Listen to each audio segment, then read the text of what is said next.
In the week that an 11-year-old becomes one of the world's youngest published crime fiction authors, the two of us suddenly feel very, very old. And we feel even older after 20 episodes of this.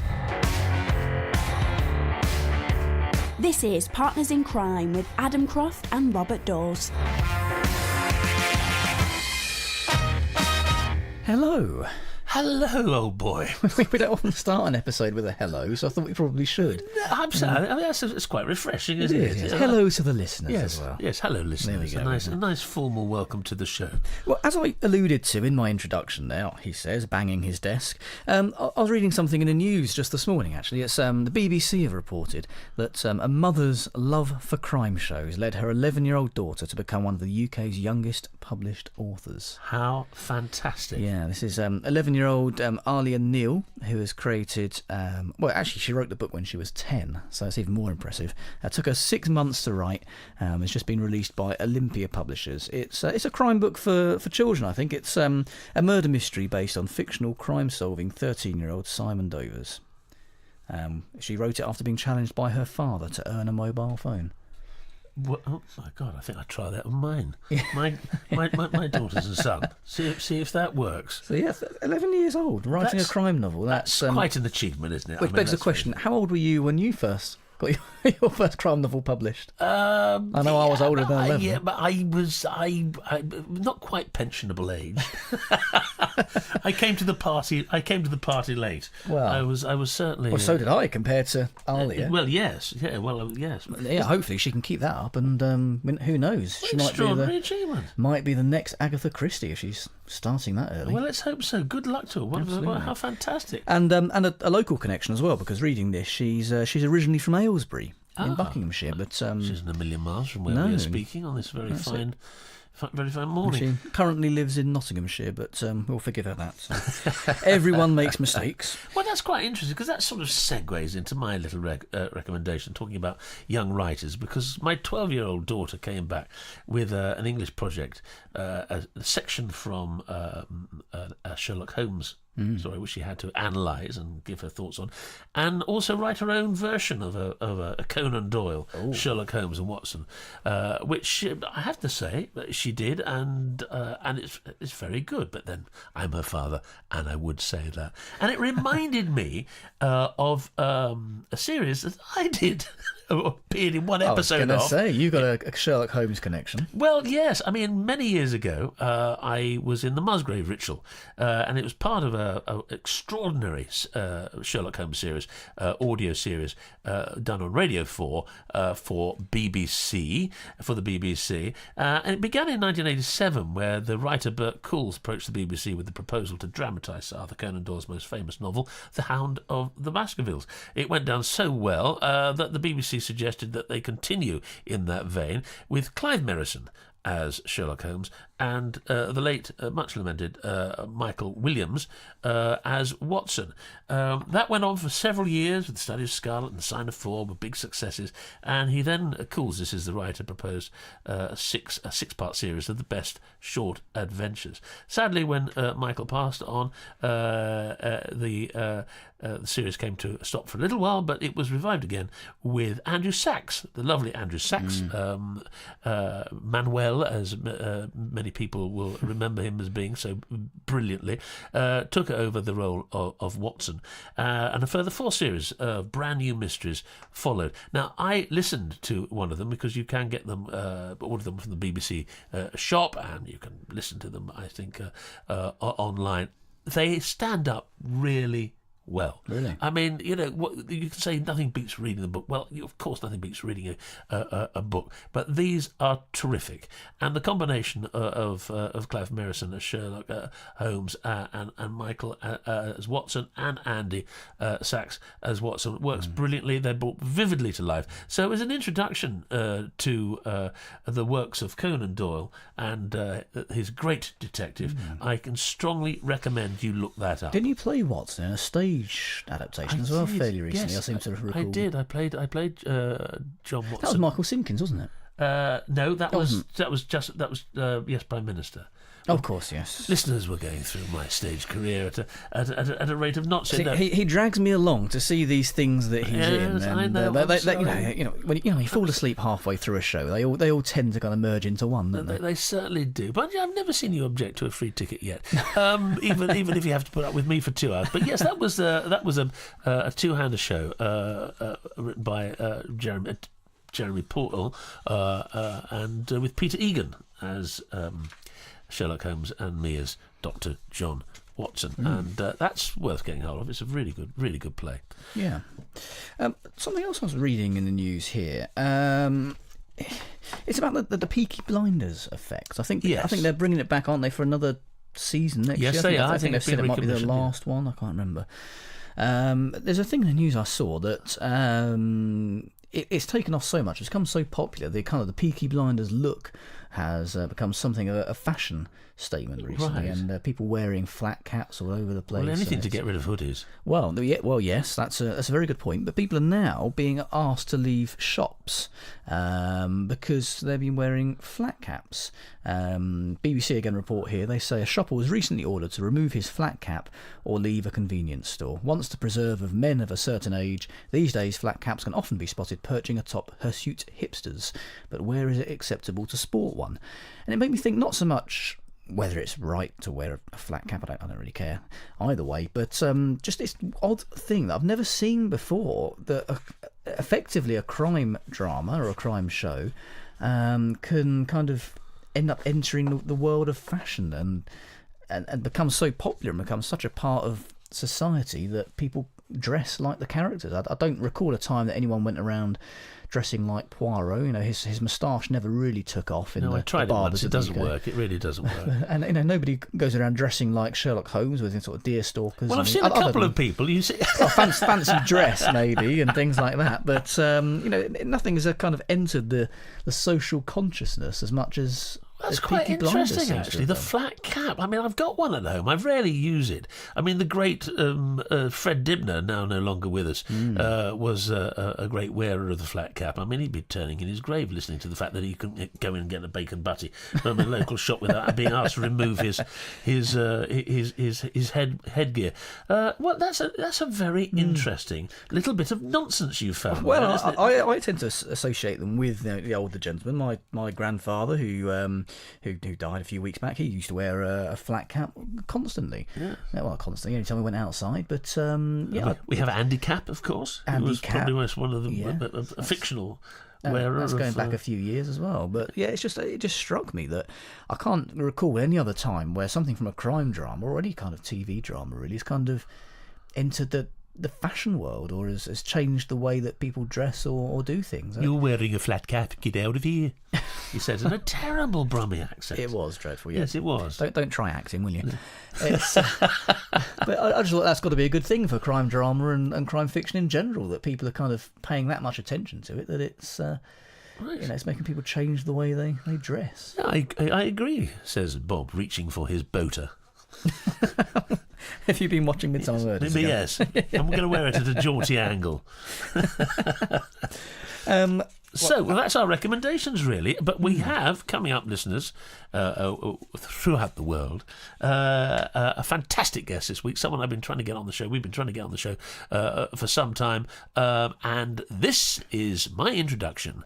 You're about to meet a very fine writer and a very entertaining gentleman. Yes, it's Vaseem Khan we'll be speaking to. We'll get to that in just a moment. We have to do a couple of little bits first. Oh, yes, parish notices. Parish notices, yes. But I will, first of all, a quick note on the interview with Vaseem. There was a bit of a delay on the line, a couple of cool quality issues, but generally speaking, it's all absolutely fine. Just wanted to make you aware of those before we start. But a few little gremlins, none of them from us, and certainly none of them from Vaseem. No, entirely down to computers, as it tends to be. But no, it's a wonderful interview. Computer says no.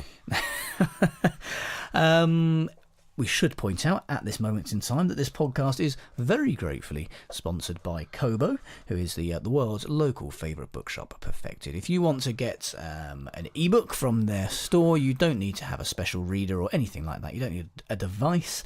You can read it. What are you smirking at?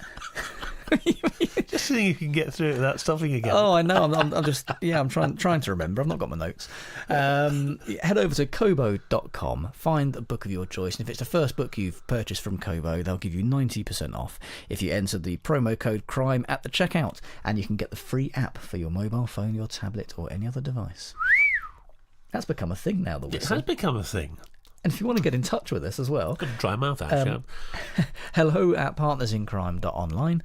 Partnersincrime.online is our website. We're on Facebook, facebook.com/Partners in Crime Podcast, and we're on Twitter @CrimeFicPodcast. I think it's time we shut up and hand it over to our guest. Why not?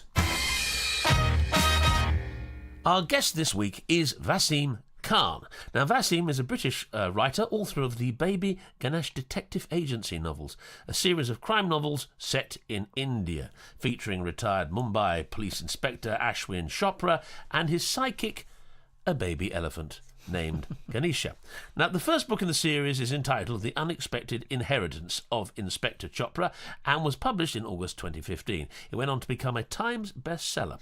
Vaseem has stated that his objective with this series was to take readers to the heart of modern India, to give them an idea of what India looks like, feels like, sounds like, smells like, and even tastes like. I have read the first book, and I can assure you he succeeds in all of those things. Hello, Vaseem. Welcome to Partners in Crime. I hope you're well. Hello, Bob. Thank you for inviting me on the show.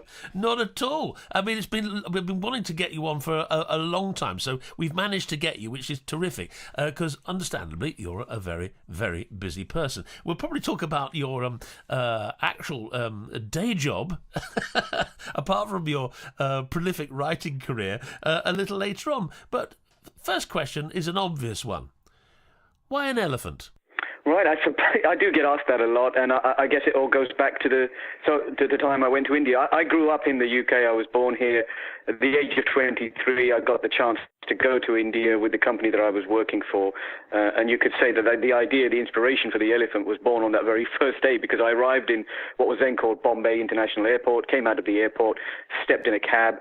10 minutes later, we're stuck at a set of traffic lights, and as I'm looking out into the chaos of an Indian road with rickshaws and trucks and bikes and people just wandering through the middle of the road, cows and goats and dogs lumbering through this chaos, there came an enormous great Indian elephant with a mahout on its back. And I'd never seen anything like that before in my life, and I guess it just stuck with me. And I spent 10 years in India, and when I got back to the UK and I wanted to write this crime novel set in Mumbai, I just knew that I'd have to put an elephant into the cast somewhere. and how? I mean, I must admit, I think it's right from the word go. I mean, it's been one of my favourite reads, I have to say, Vaseem, of the year so far. I mean, you're right there. You're in Mumbai. I've never been, but I feel through that book that I have been. And it's the detail you have and the humour, which I very much enjoy. I mean, the opening of the book is of course, Inspector Chopra's retiring, and he thinks his work is going to finish, but of course that proves not to be the case. Why crime, Vaseem? Were you a keen crime reader before you decided to actually write crime fiction? Absolutely. I mean, I spent 20 years, Bob, trying to become an author. Wherever I was working in the world, I'd write a book and I'd send it in, and I wrote across different genres, and I had 7 rejected novels, probably been rejected by every agent in the country. But I read a lot of crime, and so when I got back from India, I thought to myself, you know what, I'll write a book just for myself, and crime was my favorite genre, so I decided on a crime novel. And I thought, I've lived in India and I want to show that the country that I lived in, so let me put that in there. And once I got into the swing of things, I was trying to decide what kind of crime book I was going to write. And then I thought, you know what, I love the Alexander McCall Smith novels, the #1 Ladies Detective Agency books, because I'd read them. And I thought, I'm going to add a little bit of humour into this crime novel. There's a lot of serious crime in my books. Inspector Chopra is a serious man, and the crimes that he tackles are serious. There's a murder in the first, etc., etc. But I thought I can leaven some of this gritty, serious crime aspect with a little bit of humour, and so that's the sort of core of crime fiction. position that I decided to aim for. Well, you've succeeded. I mean, I'm just looking at the awards you picked up. Your Waterstones Paperback of the Year, a Daily Telegraph Pick of the Week, an Amazon Best Debut, Times Saturday Review number in the top 10 bestsellers. Stop it! You're making me blush. Well, I mean, it's and you deserve to blush, because I mean it's a great record. Now, let me get this right. You have your latest book is a $1 Million Motor Car, which is going to be... is that out yet? I've got to check up on that, because I'm up to... Actually, the latest one is, just after that, has just come out in hardback, which is Murder at the Grand Raj Palace. Ah, that's right. Yes, I see. So that's just come out. So that brings your tally to 5 books with the agency. Are your plans to continue writing for Chopra and Ganesha? I'm contracted to write at least 2 more, one of which I've just finished. Yes. So that's going to come out next year, and that's Bad Day at the Vulture Club, it's called, because it's about a murder in the enigmatic Parsi community, who are the Zoroastrian community that live in Mumbai. And the interesting thing about them is that they not only are they incredibly wealthy, but they don't bury or cremate their dead. Instead, they leave their dead out for vultures to eat in these little buildings called Towers of Silence that are situated right in the heart of Mumbai. And I thought it would be interesting to situate the murder in that community for that reason.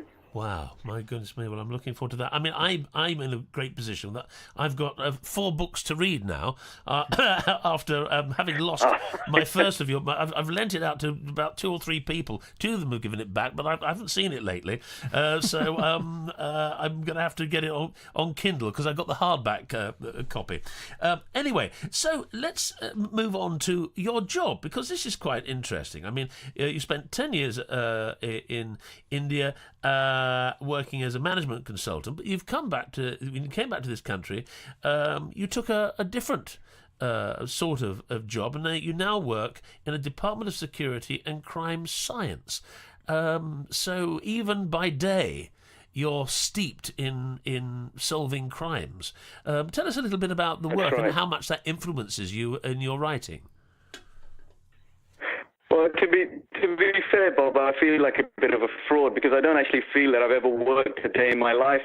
The 10 years I spent in India, every day was an adventure. I was working for the hotel industry, and we were building hotels around the country. And of course, the one that we built in Goa was the one that I tried to inspect every 2 weeks if I could. And when I came back to the UK, I decided that I was going to try and do something a little bit less taxing, if possible. And I went into academia. And to be fair, I really enjoyed it. And I'm really lucky, as you say, because I'm surrounded by wonderful colleagues trying to make the world a safer place. And if I need anything, if I need any kind of research in crime and security, I can just tap a colleague on the shoulder. So today, I went up to a colleague and I said, I need to know how to burn somebody. For a plot point, obviously. She was a forensic anthropologist. Well, it says, I mean, obviously, the department that you work for attempts to apply science and engineering to preventing, reducing, and better detecting crime. So you really are at the cutting edge of probably many different developments, which go from you straight into police work. Well, all modesty aside, yes, that's exactly what the department is there for. We work with the police forces in this country quite extensively, and the Home Office.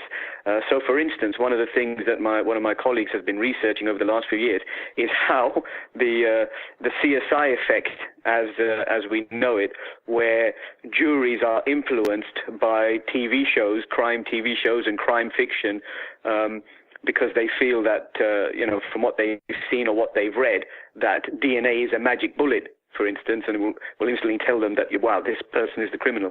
Unfortunately, that's not always the truth. What we've recently proved is that you, Bob, had the wrong taxi at the wrong time. You could pick up DNA that's been left there by a murderer who's left a crime scene.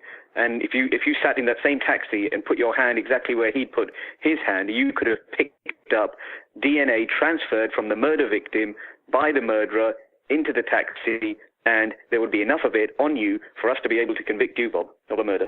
Oh my goodness me! I mean, that's right. That's vaguely terrifying. I hope it is pretty terrifying. If anyone's listening to this that doesn't like me very much, can you stop listening, please? No, I think that's the last time I get an Uber. I'm going to walk from now on. My goodness me! So I mean, that is. I mean, it must be very tempting at times to start using stuff that actually hasn't been rolled out yet, I guess. Because you may think my book's going to be out in a year's time. If I actually include this, it will be being used by the Met or police forces around the world. I'll be the first one in with a new technology. Has that ever happened to you? Well, I mean, because my books are set in India and they're a little bit behind the curve, I don't get so much of an opportunity to use it. But this appeared in a Guardian article that my academic colleague wrote recently. So this, gradually we put this knowledge out there, so it's free for anyone to use, really, who wants to get into it. But it is very nice to be there on the cutting edge, as you say. Well, it is, and also we come back to the elephant again. I mean, it's the first time I've ever really heard of a detective sidekick being an elephant. We've actually had a writer who has a parrot in her study, but I don't think that the parrot's made it onto the pages of her crime fiction yet. I think I should probably clarify for your listeners that the elephant isn't magical. It doesn't talk, it doesn't fly off. Chopra is a serious man, and he solves these serious mysteries. But I think of the elephant, the baby elephant, which he inherits, by the way, for your listeners, on the day that he retires. And he's quite a youngish man. I mean, he's only in his late 40s. He's forced into early retirement, and because he's very keen on justice. And in India, unfortunately, the truth is that if you have money and influence, you can often get away with the worst possible crimes. And this doesn't sit well with Chopra. And so he decides to continue this pursuit of justice even after he's been forced into retirement. And I think of the elephant as a sort of metaphor for India, a symbol of this incredible country that's undergone incredible change over these last 15 years. It's transformed from being a largely rural economy into being on the verge of being a global superpower now. And a lot of money has come into the country, and we all know through call centers and outsourcing, and also a lot of westernization has come into places like Mumbai, where people are taking on board all of the things that we take for granted in the West, and yet they still have legacy problems. They have vast poverty and slums and all the rest of it. And so Chopra sits in this very dynamic background, and I thought that the elephant as a sidekick would be this sort of symbol of India that he can sort of walk around with when he's solving his cases. And it does allow me to add a little bit of humour, and because Chopra's the straight man and the elephant is the funny guy in this partnership. Well, I mean, and it certainly works. I mean, it is unique, and you've pulled it off brilliantly, I have to say. Now I'm going to move on to one other element, a passion we both share, and that's cricket. Now I know at this moment in time you are sat there nursing a sporting injury. Your love for cricket. Do you play regularly? Well, not at the moment. I do play. I don't know if playing is the right word, because I'm usually injured most of the season. Last year I was in a cast, and I've had to do a lot of crime events recently where I've been hobbling around on crutches trying to get to them. Well, what can I say? It's like any other hobby that anybody has. I mean, if you're passionate about something, you completely ignore the fact that you're rubbish at it, and you keep doing it well beyond the time that you should have done it. I mean, the younger players on. Well, there you go. That's why we keep writing, even if I spent 20 years writing without getting anywhere, without any agent, collecting 200 rejection letters. No, I do, as I'm passionate. And today, yes, my books are being translated into 11 languages, and they're doing reasonably okay. Even if they were not to continue 2-3 years down the line, I will still keep writing. I'd write something else just as you guys would, because we love doing it. And it's the same with cricket. I keep playing it, even though I'm either out very quickly for about 0 or I'm injured. So I'm not going to be a professional cricketer. I can assure you. Well, you should read. I don't know whether you've read the books of a very good friend of mine, Michael Simpkin, who's written some wonderful books on cricket. He's an actor and a terrific writer, but he wrote a book about his boyhood exploits called Fatty Batter, because as a adolescent he carried a little bit of poundage, and that's pretty much that should practically be the name of our team, Fatty Batter, because we're not. Most of the people on our team are not very fit. Okay. I think that's true for an awful lot of cricket teams up and down the country. But yet, I recommend you get his book. And he had an injury himself a few years back, and he's written about 3 books on cricket, and they're all absolutely fantastic and anecdotal and very funny and amusing and insightful. But he came down into the kitchen when the builders were in and stubbed his toe, and he was out. A fairly minor sort of incident, but it actually put him out of playing cricket for the whole season. So we sat down and wrote a book about cricket instead. So I think maybe the next objective would be to actually... Well, this will make you laugh. The worst, you could tell him this, because the funniest injury that I've ever seen on a cricket pitch, because in India, of course, cricket is a religion, and yes. When you're there, you're immersed in. It's hard to explain just how seriously people take it. But I was playing a cricket match in India, and you probably won't believe me when I tell you this. Neither will your listeners, but one of the fielders was actually concussed by a coconut that fell off a palm tree on the side of the pitch. He couldn't play the rest of the game. So we shouldn't be laughing, but completely true story. It's quite common. I used to play football quite a lot. I'm not as much of a cricket man. I used to play football quite a lot. And I remember one particular game where we got completely kicked off of the field, left, right, and centre, and just about managed to avoid getting any legs broken. Came home, took my boots off, and managed to rupture my Achilles tendon, taking off my shoes. Oh, no. I was on crutches for the next couple of months. Listen, Adam, I play five-a-side all the time, and I often get... Because five-a-side is supposed to be gentle, non-touch. Yet some of my colleagues, my friends, don't seem to understand this, and they'll go in two-footed with a lunge. And we do get injured, but hey, it is what it is. I don't think any of us are going to be professional sportsmen.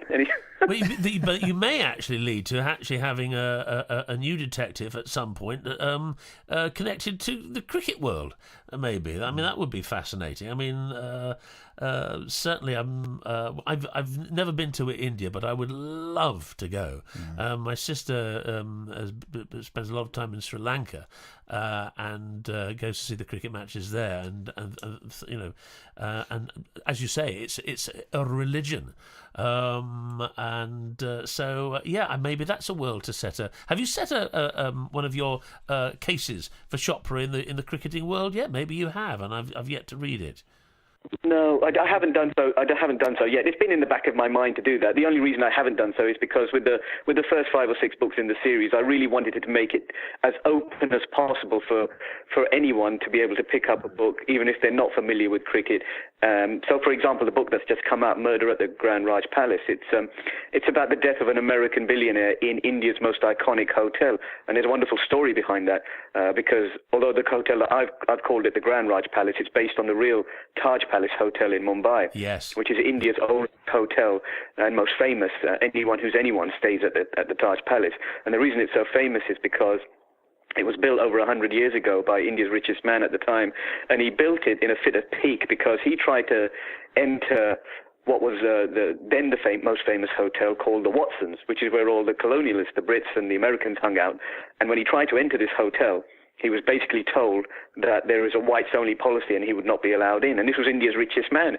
And he was so infuriated that he vowed there and then to build an even more sumptuous hotel, and that's what he did.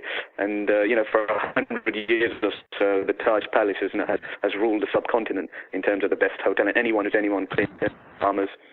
The Beatles actually stayed there, and George Harrison wrote one of his famous songs in Palace. Yeah, absolutely. So I thought it would be a wonderful Agatha-style mystery for me to set a murder in that hotel, and then Chopra and his little elephant are called in, and then he has to try and solve it. So I'm trying to always showcase aspects of India and bring some of this incredible and amazing long history of India, and wherever I can put in the connection between India and the West, I think that's also it's nice for readers to be able to look back on the history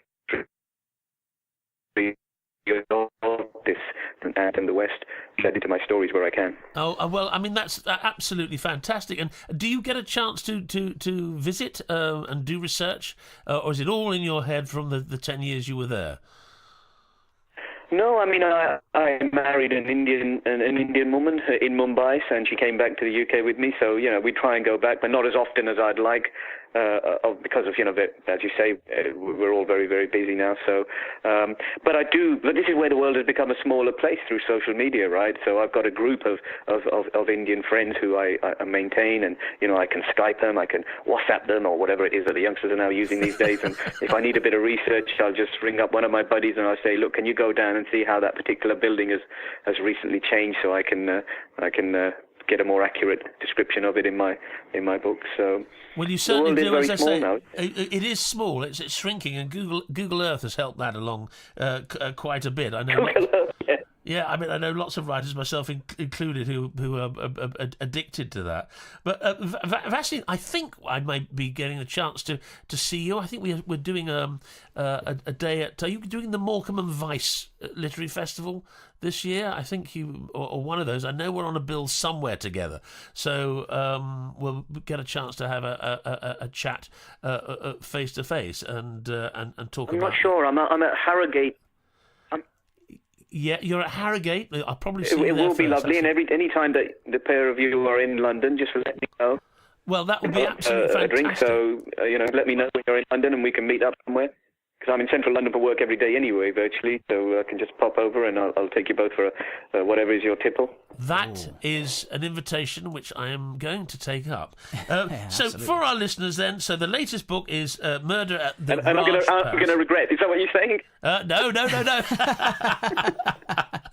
We know a lovely little champagne bar that we like to visit in the central London area. One or two.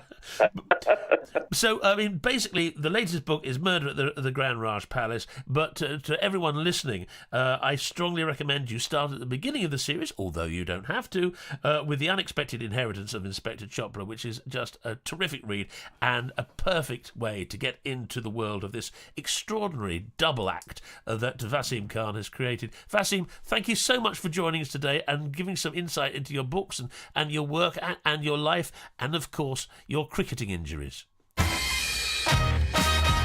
I do love it, but when we speak to authors who set their books abroad in foreign climes, even just speaking to them about what inspires them about those areas, you feel like you're there. Yes, you do, and certainly with these books, I say these books, I've read the first one, and it's terrific, everyone, so rush out and get it, and I'm sure the others are just as good. It's a great cover as well. I just love that. I mean, he mentioned Alexander McCall Smith and that kind of style of book, and it is that kind of style of cover as well. It's not, what would you say, it's not outlandishly crime. The cover, it's quite a literary cover, but it's fun and it's quirky, and it gives you a very good flavour of the style of the book. Actually, I really like that. It does everything it says on the tin, as they say. And I have to say, I should actually just mention, because we did mention it in the interview, the first book in the series, The Unexpected Inheritance of Inspector Chopra. I should just read what's on the back, because I always think that's a good thing to actually whet a reader's appetite. It's easier than trying to come up with something yourself. Yes. On the day he retires, Inspector Ashwin Chopra inherits two unexpected mysteries. The first is the case of a drowned boy whose suspicious death no one seems to want solved, and the second is a baby elephant. As his search for clues takes him across the teeming city of Mumbai, from its grand high-rises to its sprawling slums and deep into its murky underworld, Chopra begins to suspect that there may be a great deal more to both his last case and his new ward than he thought. And he soon learns that when the going gets tough, a determined elephant may be exactly what an honest man needs. Well, if that doesn't want to make you go out and buy it, I don't know what will. It does. I'm going to, because I haven't read that yet, but it does sound fantastic. I do love books that kind of transport you to another realm. Well, yes, we've had this conversation fairly often, and I do too. I mean, I live very happily in Bedfordshire, and we're very happy to have you. Yeah, but thank you so much. And it's a very lovely place. But when I read, I like to be in other parts of the world. It's like a free holiday, like Cambridge or Buckinghamshire. It's like Mumbai. a £7.99 holiday. Yes, buy the book and you're there for a couple of weeks. I mean, it's the joy of your imagination, and that's what terrific writers do. They actually take you to these places. They make them believable. They make you want to be there, even when there may be sort of crime, mystery, murders, and people getting bumped off left, right, and centre. But apart from that bit. But Mumbai is a wonderful location for these books, and as we've said on several occasions, here Vaseem Khan has accomplished quite a feat. Well, if you like the sound of the unexpected inheritance of Inspector Chopra or any other of Vaseem's books, they are all available at Kobo. Head to kobo.com and search for those, and you can get 90% off of your first book with them by entering the promo code CRIME at the checkout. No special device needed either. You can download the free app for your mobile device or tablet if you don't have a Kobo reader. Right, next week's going to be an interesting one because the lawyers are in. We realise that we have been negligent in our coverage of legal crime thrillers. Yeah, we had Gillian McAllister, who is a solicitor, not a criminal lawyer, and her books don't really go into that too much. Yeah, we've kind of more psychological thrillers and very good ones they are too. We flirted with legal. We flirted with legal, and we've stopped flirting now because we're going to be have a leading crime writer, best-selling crime writer coming up, whose name we will reveal next week. Yes. But he's got a series of great books, all set in the 1960s, the time of the craze, and London swings like a pendulum. Is that what it is? Lonnie Donegan, yes. I was barely a twinkle in my... Well, my father was barely a twinkle I was, in the 60s. I was well beyond being a twinkle in the 60s. I was ever present. But so that's next week. If you're a lover of legal thrillers, tune in. Yeah, well, I thought that within the first 20-odd episodes, the solicitors would turn up, but thankfully, it's in a pleasant way. Actually, turn out to talk to us about their book rather than. Mr. Kraft, you've been served.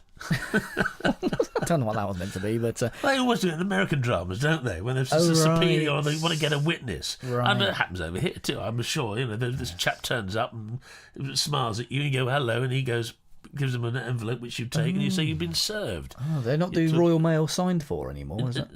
They actually send someone out, do they? I suppose you've got to earn their fees somehow. Yeah, so there we are. If anyone smiles at me in the street, I walk swiftly by just in case I'm about to be served. Well, we'll put that to him next week, shall we? Yes, well, there's lots of questions to ask him, and the mysterious. Let's name him, for goodness sake, Simon Michael. There we go. Simon Michael. And so, any legal questions you may have, write in and let us know. In fact, any questions you might have at all. If you need help with your divorce or anything like that, or if your neighbour has cut down your hedge, that's not the kind of thing we were talking about. No, Leander. Is it Leander? Leylandia, yes. That's the one. I should know that. But it's another Fontainebleau. As we've established many times and oft, you're the green-fingered swine in this relationship. I know nothing. I can see there's a tree out the window. That's about the limits of. That is a tree, and the sun is shining. So I suggest we put a stop to things now and go and enjoy it. Yes. Factor 30, anyone? Partners in Crime was presented by Adam Croft and Robert Dawes and produced by Adam Croft. The theme tune was by the Caesareans. The Partners in Crime logo and imagery were designed by Stuart Bache. Partners in Crime is sponsored by Kobo, your favourite local bookshop, perfected.